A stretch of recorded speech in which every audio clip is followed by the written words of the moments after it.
Hello guys, നമ്മളിന്ന് ഉണ്ടാക്കാൻ പോകുന്ന ഒരു സിമ്പിളായിട്ടുള്ളൊരു ബിരിയാണിയാണ് കേട്ടോ. ആർക്കും ഉണ്ടാക്കാൻ പറ്റുന്നൊരു സിമ്പിളായിട്ട് ഉണ്ടാക്കാൻ പറ്റുന്നൊരു ബിരിയാണിയാണ്.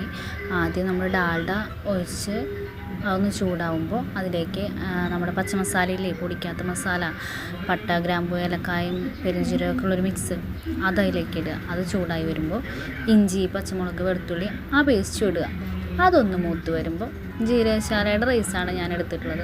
അത് കഴുകി വാർത്ത് വെച്ചിട്ടുണ്ടായിരുന്നു, അതും ഇടുക. അതിട്ടിട്ട് നമ്മൾ ചെറുതായിട്ടൊന്നിങ്ങനെ വഴറ്റുക.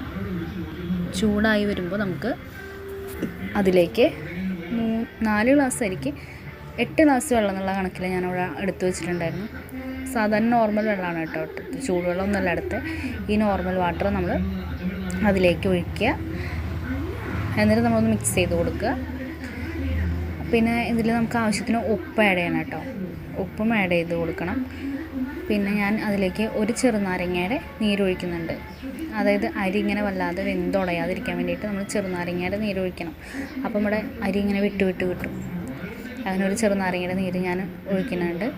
പിന്നെ നമുക്ക് തീ നന്നായിട്ട് കൂട്ടിയിടാം. അതൊന്ന് തിളവന്ന് വേഗം വെള്ളം വറ്റും, വേഗം വേവുമല്ലോ ഈ ബിരിയാണി. പിന്നെ ഇതിനധികം നേരമൊന്നും വേണ്ട കേട്ടോ ഈ ബിരിയാണി ആവാനായിട്ട്.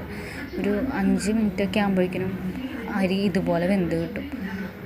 എന്നിട്ട് നമ്മൾ വീണ്ടും ഒരു എത്ര 90% ആകുമ്പോഴേക്കും നമ്മൾ തീ ഓഫ് ചെയ്തിടാം.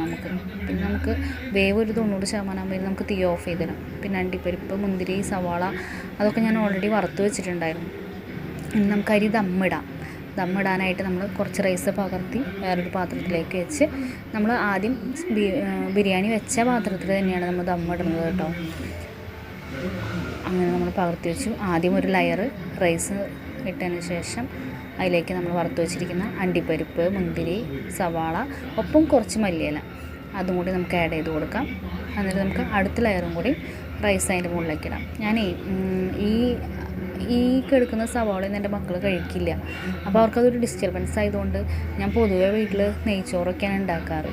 അപ്പോൾ ഇന്ന് നമ്മുടെ ഇവിടെ പൂരം ആയതുകൊണ്ട് പിന്നെ ഞങ്ങളുടെ വീട്ടിൽ എന്താ പറയുക, നോൺ വെജ് വാങ്ങിക്കൽ കുറവാണ്. അപ്പോൾ ഇന്നാണെന്ന് വെച്ച് കഴിഞ്ഞാൽ എനിക്ക് ബീഫും കിട്ടി, ചിക്കനും കിട്ടി. അപ്പോൾ നമുക്ക് വെറൈറ്റിക്ക് കുറേ നാളായിൽ ബിരിയാണി വെച്ചിട്ട് എന്നുള്ള ഒരു രീതിയിൽ ഞാൻ ബിരിയാണി വെക്കുന്നതാണ് കേട്ടോ. പിന്നെ ഞാൻ വീണ്ടും രണ്ടാമത്തെ ലെയർ ബിരിയാണി ഇട്ടു.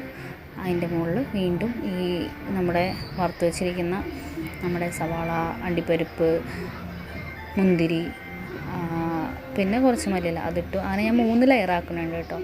3 ലെയറാക്കി ഞാൻ അത് കുറച്ച് നേരം ഒന്ന് ദം ചെയ്ത് വെക്കുന്നുണ്ട്. ദം ചെയ്യാന്ന് വെച്ച് കഴിഞ്ഞാൽ വേറെ ഒന്നും ചെയ്യണില്ല. നമ്മുടെ അരിയൊക്കെ ഓൾറെഡി വെന്തതാണ്. കുറച്ച്